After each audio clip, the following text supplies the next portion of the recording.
बिस्मिल्लाहिर्रहमानिर्रहीम। मीरास का सबक चल रहा है और अब तक आपके सामने असहाब फ़ुरूज़ के 10 अफराद के अहवाल बयान कर चुके हैं। असहाब फ़ुरूज़ इनकी तादाद 12 हैं, जिनमें से 4 मर्द हैं और 8 औरतें हैं। 4 मर्द अब, जद, अख, ज़ौज, बाप, दादा, ठीक है, शोहर और अखियाफ़ी भाई, और 8 औरतें हैं। उन 8 औरतों में से कौन कौन सी? बीवी, बेटी, पोती और 3 बहनें, ठीक है। और बोलो, 3 बहनें कितनी हो गई? कितनी हो गई भाई? 8 हो गई ना। बीवी, बेटी, पोती, 3 बहनें कितनी हो गई हैं? 6 हो गई। बाकी कितनी रह गई? 2 रह गई। कौन कौन सी? माँ और जद्दा, ठीक है। आज मज़ीद यानी इन 2 जो बाकी असहाब फ़ुरूज़ में से हैं, इनके बारे में हम पढ़ेंगे।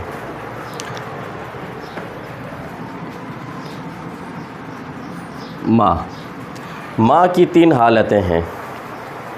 माँ की कितनी हालतें हैं? 3 हालतें हैं। नंबर 1, माँ को सुदुस मिलेगा। नंबर 2, माँ को सुलुस मिलेगा। माँ को, हाँ, कुल माल का सुलुस होगा, ठीक है भाई।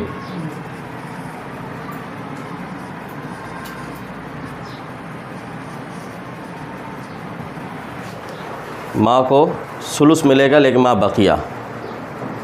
2 हालतों में सुलुस मिलेगा, लेकिन एक में कुल माल का सुलुस है और दूसरे में माँ बकिया। जी, तवज्जो फरमाएं। माँ को सुदुस कब मिलेगा? जबकि मरने वाले की औलाद मौजूद हो। बेटा, बेटी, पोता, पोती, इनमें से कोई मौजूद हो, या 2 भाई या 2 बहनें, या भाई और बहन दोनों किस्म के मुश्तरक हों, 2 हों या 2 से ज़्यादा हों। जब ये 3 किस्म की शर्तें पाई जाएं तो यूँ समझ लो माँ को कितना मिलेगा? सुदुस मिलेगा। नंबर 1 बेटा, बेटी। नंबर 2 पोता, पोती। नंबर 3 2 अखियाफ़ी भाई, 2 भाई हों, कोई से भी हो, 2 भाई हों या 2 बहनें हों, या दोनों मुश्तरक हों, एक भाई एक बहन, इस तरीके से मुश्तरक हों। जब ये लोग मौजूद हों तो माँ को कितना मिलेगा? सुदुस मिलेगा। माँ को छठा हिस्सा मिलेगा। समझ गए बात को? जी। नंबर 2, अगर जो है ये नहीं है, यानी बेटा और पोता, पोती, बेटी, ये नहीं है, 2 भाई या 2 बहनें या मुश्तरक इस तरह के नहीं, बल्कि एक भाई है या एक ही बहन है, तो उस वक़्त माँ को सुलुस मिलेगा। क्या मिलेगा? सुलुस मिलेगा। कितना मिलेगा? सुलुस मिलेगा। लेकिन अब ये देखना है कि ये सुलुस कुल माल का मिलेगा या माँ बाकिया का सुलुस मिलेगा। अब ये देखना है हमारे को, कुल माल का सुलुस मिलना है या माँ बाकिया का। तो ये देखना है कि अगर वारिसीन के अंदर बाप और शोहर, या बाप या बीवी, ये दोनों एक साथ जमा हो गए हैं, बाप और शोहर या बाप या बीवी, ये दोनों एक साथ जमा हो गए हैं, तो उस वक़्त माँ बकिया सुलुस मिलेगा। और अगर दोनों एक साथ नहीं है, बल्कि एक है, बाप है, शोहर या बीवी नहीं है, ठीक है भाई, या शोहर है, बाप नहीं है, बीवी है तो बाप नहीं है, उस वक़्त कुल माल का सुलुस मिलेगा। कुल माल का सुलुस मिलेगा। मिसाल के ज़रिए से बात को समझें। मिसाल के तौर पर एक शख्स का इंतकाल हो गया और उसकी माँ है, ठीक है, और इसी तरह उसका क्या है भाई? बेटा भी है। उसका क्या है भाई? बेटा है। अब बताओ माँ को कितना मिलेगा? सुदुस मिलेगा। माँ को क्या मिलेगा भाई? सुदुस मिलेगा। क्यों? इसलिए कि बेटा मौजूद है। समझ गए?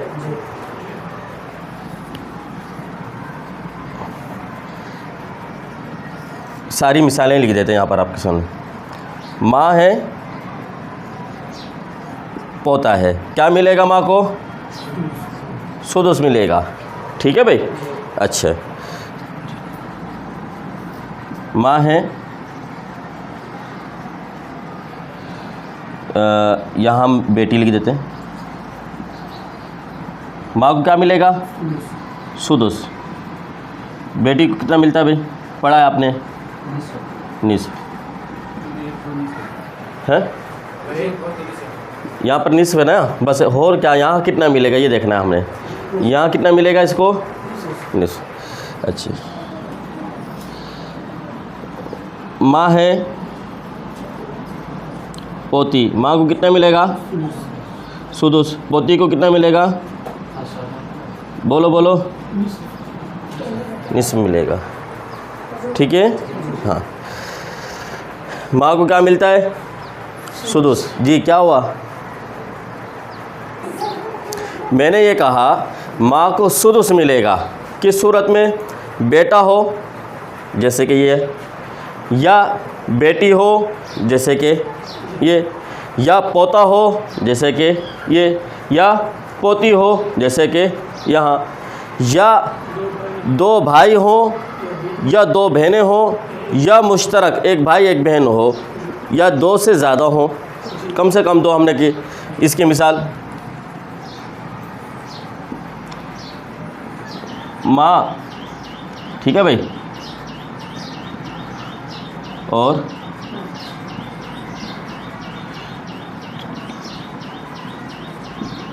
माँ को क्या मिलेगा? समझ गया बात को? अगर हम दोनों जगह पर अख लिख दें तब भी यही मसला है, वो असबा ही बनेंगे। ठीक है, खैनी कौन से बनेंगे? ये भी असबा बनेंगे। तो ये कहा कि जब माँ को सुदुस मिलेगा उस सूरत के अंदर जब बेटा हो, बेटी हो, पोता हो, पोती हो, या दो भाई या दो बहनें, या एक भाई एक बहन मुश्तरक किसी भी किस्म के दो हों, तो उस वक़्त क्या होगा? माँ को कितना मिलेगा? सुदुस मिलेगा। बात समझ में आ गई जी? अच्छा, माँ को सुलुस मिलेगा किस सूरत के अंदर? जब मैयत मरने वाले का बेटा, बेटी, पोता, पोती, दो भाई या दो बहनें, या एक भाई एक बहन मौजूद, दोनों ना हो या एक हो, दोनों ना हो या एक भाई है, दोनों हमने शर्त लगाई थी दो हो, या सिर्फ एक ही बहन है। समझ गए बात को? हाँ, यानी जब ये सूरतों में से कोई भी सूरत ना हो तो माँ को कितना मिलेगा? बोलो। सुलुस मिलेगा। माँ को कितना मिलेगा? सुलुस।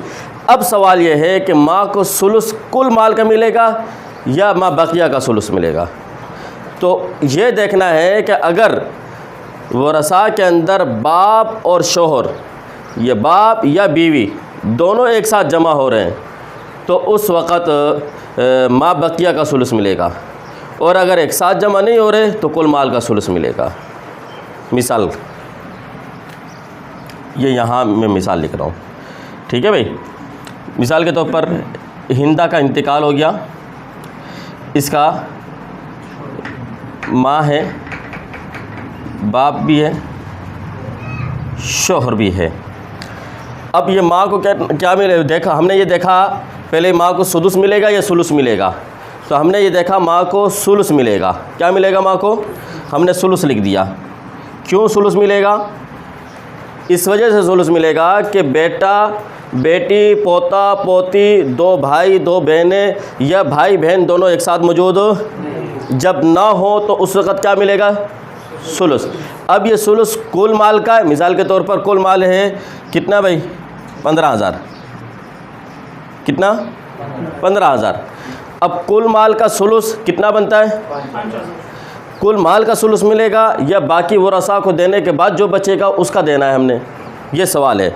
तो मैंने ये कहा शर्त ये है कि कुल माल का सुलुस उस वक़्त मिलेगा जबकि बाप और शोहर एक साथ मौजूद, बोलो, ना हो, या बाप और बीवी एक साथ दोनों मौजूद ना हो। अगर बाप और बीवी दोनों एक साथ मौजूद हों या शोहर और बाप दोनों एक साथ मौजूद हों तो उस वक़्त माँ को सुलुस माँ बकिया मिलेगा, कुल नहीं मिलेगा। अब हमने यहाँ लिखा माँ बकिया, क्या लिख दिया हमने? सुलुस मिलेगा, लेकिन सुलुस कौन सा होगा? माँ बकिया। माँ बकिया का क्या मतलब? सबसे पहले हमने शोहर के निकाला हिस्सा। शोहर का हिस्सा कितना बनता है ये बताओ पहले। शोहर की कितनी हालतें? नंबर 1 निस्फ मिलता है, नंबर 2 रुबो मिलता है। निस्फ उस सूरत में मिलता है जबकि औलाद मौजूद ना हो। हमने देखा यहाँ औलाद मौजूद, हमने इसके नीचे लिख दिया निस्फ। बाप को कितना मिलना चाहिए? बाप असबा, क्योंकि बाप की कितनी हालतें पड़ी? 3। नंबर 1 सुदुस मिलता है जबकि सिर्फ बेटा मौजूद हो। नंबर 2 सुदुस भी मिलता है, असबा भी बनता है जबकि सिर्फ क्या हो? बेटी मौजूद हो। नंबर 3 असबा बनता है जबकि औलाद बिल्कुल भी मौजूद हो। हमने यहाँ देखा औलाद मौजूद नहीं है, तो ये क्या बनेगा? असबा। क्या बनेगा? असबा। अब मिसाल के तौर पर ये 15,000 जो छोड़े थे, हमने 15,000 का निस्फ दिया, कितना? 7,500। बाकी कितना रह गया? 7,500 रह गया। अब ये जो बाकी 7,500 है, इसको 3 हिस्से करो। इसको कितने हिस्से कर लो भाई? 3 हिस्से किया हमने। कितने कितने आया? बोलो बोलो शाबाश। 2500 आया। कितना आया? 2500 5,000, फिर 2500 कितना आया? 7,500 हो गए। तो अब ये सुलुस हम जो देना चाह रहे हैं माँ को 5,000 मिलना चाहिए या 2500 मिलना चाहिए? तो हमने ये कहा है कि अगर बाप और शोहर मौजूद हो तो उस सूरत के अंदर माँ बकिया का सुलुस मिलता है, कुल माल का सुलुस यहाँ मिलेगा माँ को कितना? 2500। माँ को कितना मिलेगा? 2500। और अब देखो 7,500 आपने यहाँ दिए, 2500 यहाँ दिए, 10,000 हो गए। बाप का हिस्सा असबा है बाप, बाकी कितना बचा टोटल? बोलो 5,000। वो बाकी सारा बाप ले गया असबा होने की वजह से। समझ में आई बात जी? मेरे ख्याल में मिक्स हो गया यहाँ पर, इसको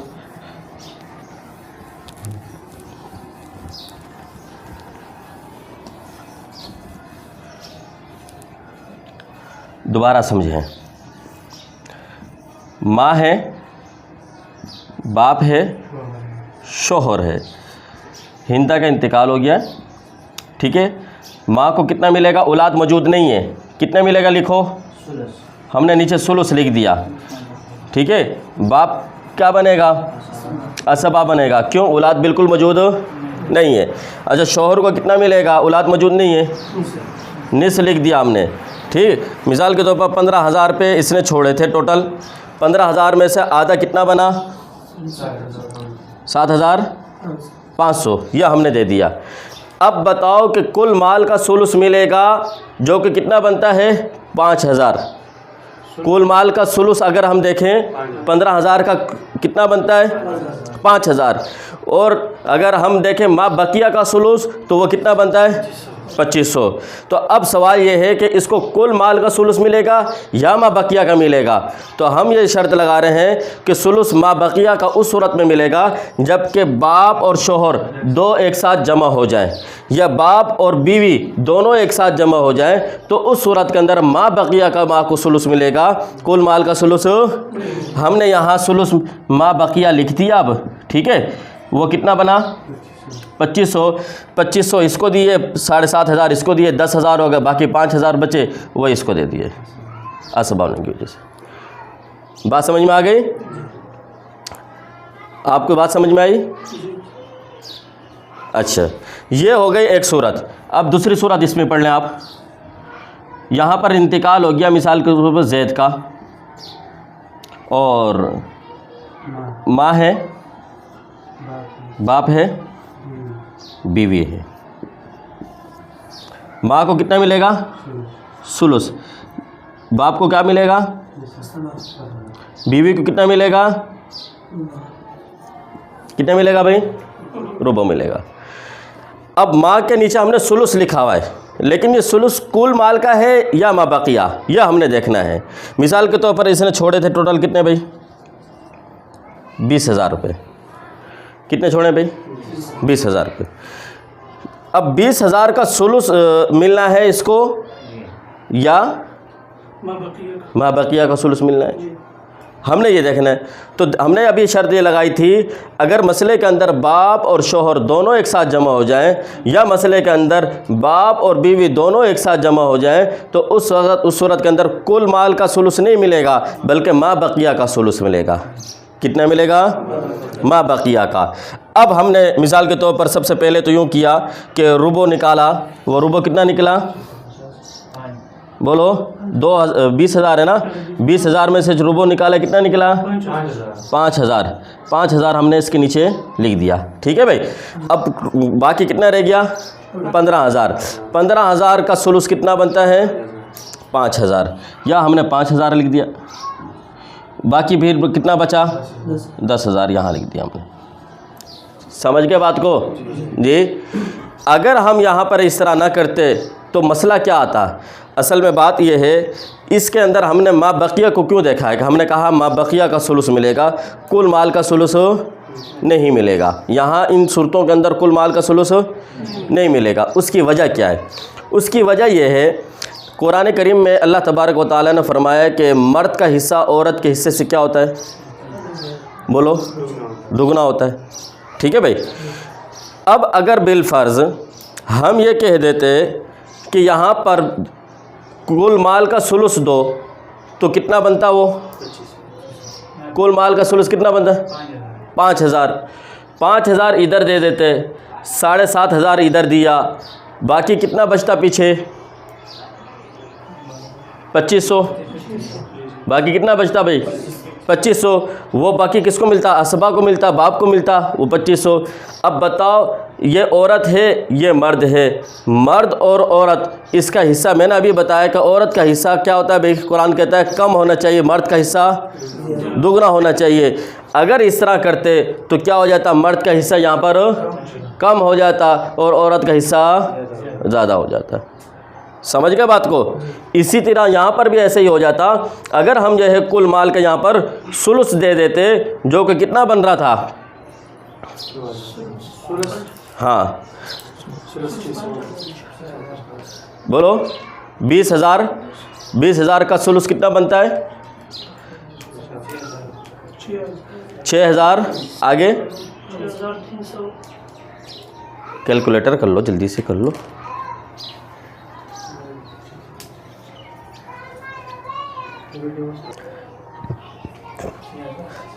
देखो भाई, अगर हम यहाँ पर भी कुल माल का सुलुस दे देते तो इसको 5,000 नहीं बल्कि 6,666 रुपये मिलते। 6,600 और कुछ पैसे होते, ठीक है। और फिर जब यहाँ पर आते हम, बाकी बचा हुआ जो माल है वो क्या हो जाता भाई? उससे कम हो जाता।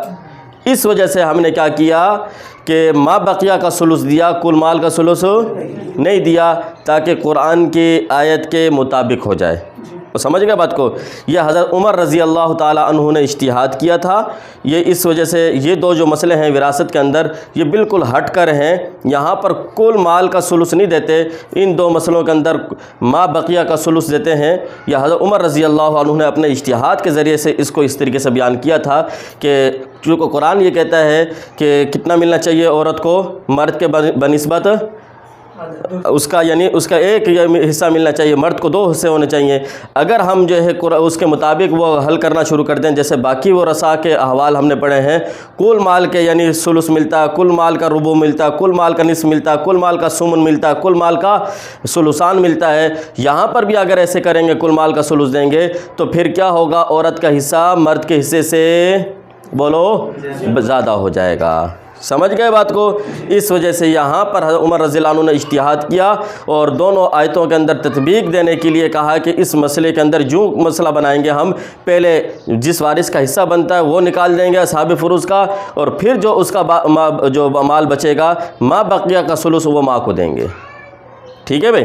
अच्छा, ये दोनों सूरतें मैंने लिखी हैं उस सूरत में जबकि माँ को सुलुस मिलता है माँ बकिया। ठीक है। अब ये सुलुस कुल मिलेगा, कुल माल का सुलुस, ये किस सूरत के अंदर है?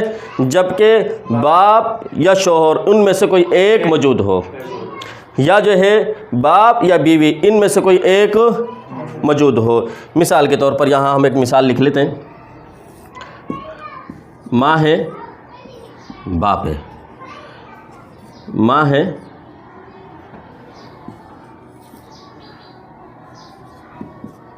बीवी है। समझ गए जी। अब माँ को कितना मिलेगा भाई? सुलुस मिलेगा, औलाद मौजूद नहीं है ना भाई, ठीक है। दो भाई दो बहनें भी मौजूद हो नहीं है। बाप क्या बनेगा? असबा। अब मिसाल के तौर पर 15,000 वही छोड़े थे उसने, तो कुल माल का सुलुस कितना बनता है? 5,000 हमने यहाँ दिया, बाकी 10,000 इसको मिल जाएगा, ठीक है। अगर बाप की जगह पर यहाँ पर आप शोहर लिख दो तब भी क्या होगा? कुल माल का माँ को कितना मिलेगा? सुलुस मिलेगा। और फिर शोहर को जो उसका हिस्सा बनता है वो देने के बाद फिर बाकी माल जो बचेगा वो किसकी तरफ जाएगा? असबात की तरफ चले जाएगा, ठीक है। अच्छा, अब यहाँ माँ को कितना मिलेगा? सुलुस। माँ को कितना मिलेगा? सुलुस मिलेगा। बीवी को कितना मिलेगा? बोलो, रुबो मिलेगा, ठीक है। अच्छा, ये सुलुस कुल माल का होगा या माँ बकिया का? तो यहाँ हम देखेंगे 15,000 है, 15,000 का कितना बनेगा भाई? 5,000, ठीक है। हाँ, बाकी जो है फिर वो रुबो, यहाँ इसका रुबो भी निकाल देंगे, जो बचेगा फिर असबात की तरफ चले जाएगा माल। बात समझ में आ गया आपको? माँ की कितनी हालतें हैं? 3 हालतें हैं। नंबर 1 सुदुस, नंबर 2 सुलुस, ठीक है, कुल माल। नंबर 3 सुलुस माँ बकिया, नंबर 3 सुलुस माँ बकिया, ठीक है। अब ये 3 हालतें हो गई। सुदुस किस वक़्त मिलेगा? जबकि औलाद मौजूद ना हो, जबकि औलाद मौजूद, बेटा, पोता, बेटी, पोती, इनमें से कोई एक मौजूद हो। नंबर 2 दो भाई हो या 2 बहनें हो या मुश्तरक भाई बहन हो, ठीक है भाई, 2 हो, तो उस सूरत के अंदर क्या होगा? माँ को सुदुस मिलेगा, ठीक है। और अगर जो है ये शर्तों में से कोई भी ना हो, यानी औलाद बिल्कुल नहीं है, बेटा बेटी पोता पोती नहीं है, इसी तरीके से 2 भाई 2 बहनें या मुश्तरक भी नहीं है, तो उस सूरत के अंदर, यानी 1 है 2 नहीं है, तो फिर उस सूरत के अंदर माँ को सुलुस मिलता है। अब सवाल यह है कि सुलुस कुल माल का होगा या माँ बकिया का होगा? तो उसके अंदर हमने शर्त लगाई कि बाप बीवी, बाप शोहर, ये एक साथ जमा ना हो, तो उस सूरत के अंदर जो है कुल माल का सुलुस देंगे। अगर ये दोनों एक साथ जमा हो जाते हैं तो फिर कुल माल का सुलुस नहीं बल्कि माँ बकिया का सुलुस, यानी असहाब फुरूस को देने के बाद जो माल बचेगा उसका जो सुलुस होगा वो देंगे हम। समझ में आ गई बात? अच्छा, ये था हमारे यानी असहाब फुरूज़ में से औरतों में से 7वां वारिस माँ, ठीक है। अब 8वां वारिस है कौन? जद्दा। मिटा दूँ इसको, रोक लिया करो इसको।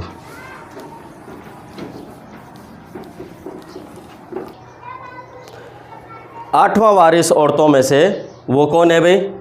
जद्दा। अरबी ज़बान में जद्दा बोल देते हैं, जिसका हम उर्दू के अंदर दादी के ऊपर भी इसका इतलाक़ होता है, नानी के ऊपर भी इसका इतलाक़ होता है। अलबत्ता फिर ये असहाब फुरूज़ के अंदर इसकी अरब लोग इसके अंदर दरमियान में जब वो करते हैं तमीज़ करते हैं तो उस वक़्त जद्दा सहीहा जद्दा फ़ासिदा कह देते हैं, ठीक है भाई। अब जद्दा के अंदर कौन आती है? जद्दा सहीहा के अंदर दादी है, नानी है, ये पहली पुश। नंबर 2 ऊपर चले जाओ कि दादे की माँ भी है, दादे की माँ भी है, यानी क्या बनेगी भाई? और दादी की माँ भी है ऊपर, ठीक है। और इसी तरीके से और ऊपर चले जाओ तो आप इस तरीके से ऊपर चलते जाओ, इनकी माँ दोनों की बनती जाएगी, ये जद्दा के अंदर आ जाएगी। यहाँ पर नानी है, नानी से ऊपर क्या है? पर नानी है, ठीक है। इस तरीके से ऊपर चलते चले जाएं, यानी बीच में जद्द फासिद ना हो, नाना का वास्ता ना आए, ठीक है, तो वो क्या कहलाएगी? जद्दा सहीहा कहलाएगी। वो क्या कहलाएगी भाई? जद्दा सहीहा। अब इसकी दादी की और नानी की इसकी 2 हालतें हैं। नंबर 1 इसको सुदुस मिलता है, नंबर 2 ये महरूम हो जाती है। नंबर 1 क्या मिलता है भाई? इसको सुदुस मिलता है, नंबर 2 महरूम हो जाती है। बस महरूम किन सूरतों में होती है वो देख लो, अगर वो सूरत नहीं है तो इसको सुदुस मिलेगा बस हर हाल में। नंबर 1, महरूम होती है दादी जब बाप मौजूद हो। बाप मौजूद हो तो दादी क्या हो जाती है भाई? महरूम हो जाती है। लेकिन नानी महरूम नहीं होगी, नानी महरूम नहीं होगी। बाप की मरने वाले का बाप मौजूद है, दादी भी मौजूद है, नानी भी मौजूद है। मिसाल के तौर पर मरने वाले का, मैंने क्या बोला भाई? बाप है, दादी है, नानी है। बाप की मौजूदगी में दादी क्या हो जाएगी? महरूम। नानी को क्या मिलेगा? सुदुस मिलेगा। नानी को क्या मिलेगा? सुदुस। बाप की मौजूदगी में दादी महरूम, क्योंकि बाप ने अपनी माँ को क्या कर दिया? महरूम कर दिया। बाप नानी को महरूम, अपनी सास को महरूम नहीं करेगा। ये सास बनेगी ना? हाँ, ये बाप जो है ये अपने सास को महरूम नहीं करेगा, अलबत्ता किसको महरूम कर देगा? अपनी माँ को महरूम कर देगा। ठीक है भाई। अच्छा, अगर इसकी जगह पर हम एक और, चलो यहाँ पर हमने कहा माँ, दादी, नानी। माँ क्या करेगी भाई? माँ दोनों को महरूम कर देगी। माँ अपनी माँ को भी महरूम करेगी, जैसे कि बाप ने अपनी माँ को महरूम किया था। इसी तरीके से माँ अपनी सास को भी क्या कर देगी? महरूम कर देगी। ये सास बहू का रिश्ता बहुत पुराना है, ये बर्दाश्त नहीं करती इसको। और समझ रहे हो बात को? हाँ, ये इसको बर्दाश्त नहीं करती। वो तो कम से कम उसने अपनी सास का ख्याल रखा है, इसने अपनी सास का ख्याल नहीं किया। इसने कहा इसको भी नहीं दूंगी मैं, मेरी माँ को नहीं मिलेगा तो इसको भी नहीं मिलेगा। समझ गए बात को? जी। बाप की मौजूदगी में लेकिन नानी को मिलेगा, माँ की मौजूदगी में दोनों महरूम। समझ गए बात को? अच्छा, दूसरी बात, अगर ऐसी सूरत है कि उसमें दादी और नानी दोनों जमा हो रहे हैं तो दोनों को सिर्फ एक सुदुस ही मिलेगा। मिसाल के तौर पर यहाँ एक मिसाल और लिख रहा हूँ मैं। एक शख्स का इंतकाल हो गया, उसकी दादी भी है, नानी भी है, बेटी भी है। दादी और नानी दोनों को क्या मिलेगा? सुदुस। बेटी को क्या मिलेगा? निस मिलेगा। समझ रहे हो बात को? अब यहाँ पर क्या होगा? सुदुस जब मिलेगा तो ये सुदुस आपस में बराबर तकसीम कर लेंगे। सुदुस क्या करेंगे? आपस में बराबर तकसीम करेंगे। जैसे कि आपने वहाँ पर अख खैफ़ी और उख्त खैफ़ी के बारे में पढ़ा था कि जब भाई और बहन दोनों यहाँ जमा होते हैं तो क्या करते हैं भाई? बराबर। या आपने वहाँ पढ़ा था जब किसी शख्स की 2 बीवियाँ हों और उनको 8वां हिस्सा मिल रहा है तो दोनों बीवी वो एक 8वें हिस्से के अंदर बराबर की शरीक होंगी। इसी तरीके से दादी और नानी जितनी भी जद्दाद एक साथ जमा होंगी उनको अगर सुदुस मिलेगा तो वो सुदुस एक ही मिलेगा और सब उसको आपस में तकसीम करेंगी बराबर बराबर। हर एक को अलग अलग सुदुस नहीं मिलेगा। ठीक है भाई? हाँ, तो बहरहाल बाप की मौजूदगी में दादी महरूम हो जाती है, नानी महरूम नहीं होती। माँ की मौजूदगी में दादी भी महरूम हो जाती है और नानी भी महरूम हो जाती है। इसी तरह करीब की जद्दाद से बैद वाली जद्दा क्या हो जाएगी? महरूम हो जाएगी। मिसाल के तौर पर दादी है, परदादी है, नानी है।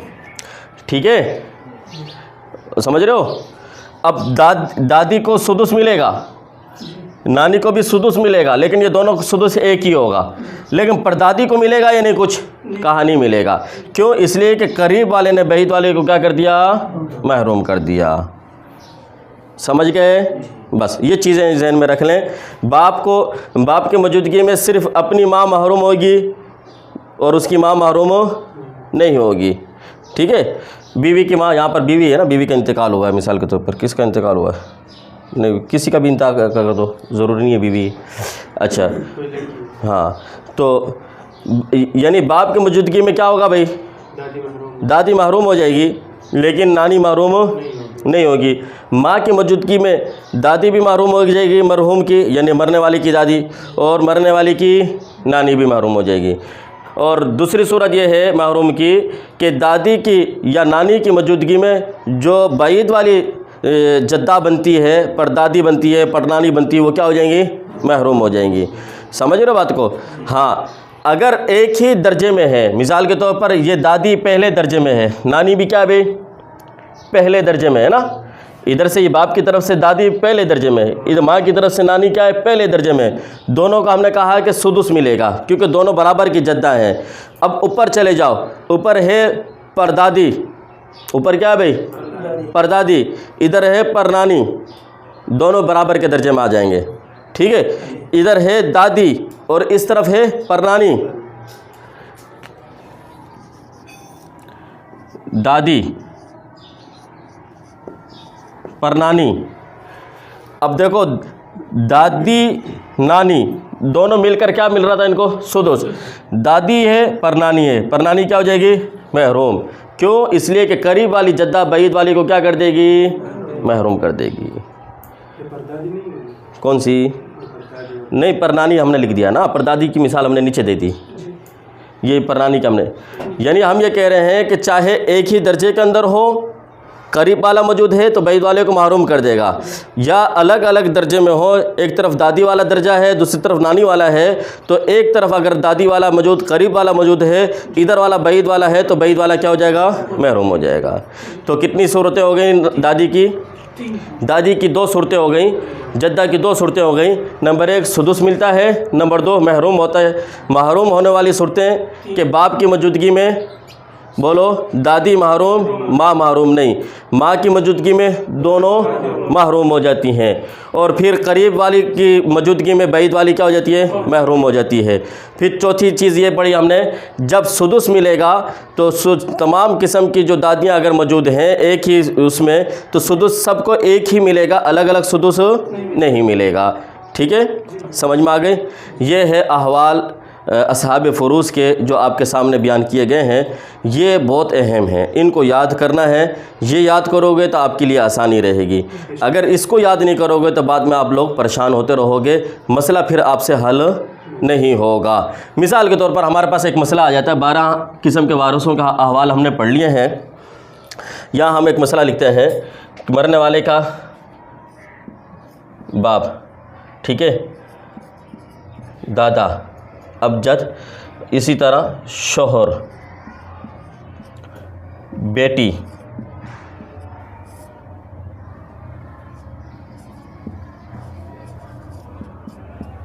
ये वारिसीन हमारे सामने आ गए।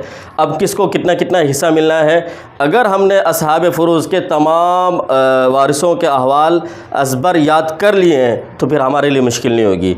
अगर नहीं, सिर्फ़ किताबों तक हमने उसको लिख कर रख दिया है, याद नहीं कर रहे, तो फिर आपके लिए मुश्किल होगी। किताबों में तो पहले से चीज़ें लिखी हुई हैं, फिर पढ़ने की ज़रूरत क्या थी आपको? अब हम मिसाल के तौर पर, यह हमारे पास सूरत सामने आई, अहवाल अगर हमारे को याद है हम फ़ौरन हल कर लेंगे। हमने कहा कि बाप को क्या मिलता है? बाप की 2 हालतें होती हैं, 3 हालतें होती हैं। अगर बेटा मौजूद है तो बाप को सुदुस मिलता है। हमने देखा बेटा बेटा बेटा बेटा नहीं है। अच्छा, बेटी मौजूद हो तो उस वक़्त सुदुस माल असबा, हमने यहाँ इसके नीचे लिखा सुदुस माल असबा। ठीक है भाई। दादा को हमने देखा, दादा की 2 हालतें वही वाली थी जैसे कि किसकी थी? बाप वाली थी। अलबत्ता बाप की मौजूदगी में दादा क्या हो जाता है भाई? महरूम। हमने इसके नीचे मीम लिखा। उसके बाद हम शोहर की तरफ आ गए। शोहर का हवाला हम देखना चाहते हैं कि शोहर को कितना मिलना चाहिए। देखा 2 हालतें हैं, नंबर 1 निस मिलता है या इसको रुबो मिलता है। अब देखो निस किस सूरत में मिलता है जबकि औलाद मौजूद, हमने देखा औलाद नहीं, औलाद नहीं, औलाद, हाँ औलाद आ गई। यहाँ पर औलाद आ गई तो निस तो नहीं मिलेगा, क्या मिलेगा इसको? हमने इसके नीचे रुबो मिल। बेटी है, अब बेटी को हमने देखा, बेटी असहाब फ़ुरूज़ में दाखिल है, जी बिल्कुल दाखिल है असहाब फ़ुरूज़ में। क्या हिस्सा है इसका? अगर एक बेटी होती है तो उसको निस्फ मिलता है, तो हमने देखा बेटी 1 है, जी 1 है, इसके नीचे निस्फ लिख दिया। अब यह अख़ खैफ़ी हमारे पास आ गया। अख़ खैफ़ी क्या असहाब फ़ुरूज़ में दाखिल है? जी हमने देखा बिल्कुल दाखिल है। तो क्या मिलना चाहिए इसको? महरूम होना चाहिए। क्यों महरूम होना चाहिए? उसूल भी मौजूद, इसलिए कि यहाँ पर उसूल भी मौजूद है और इसी तरह यहाँ पर फुरू भी मौजूद। फ़ुरू भी मौजूद है। ठीक है, क्योंकि ये मरने वाला कलाला नहीं है। ये उस वक़्त इसको मिलता है अख़ खैफ़ी को या उख्त खैफ़ी को जबकि मरने वाला क्या हो? कलाला हो। लिहाजा हमने इसके नीचे महरूम भी लिख दिया।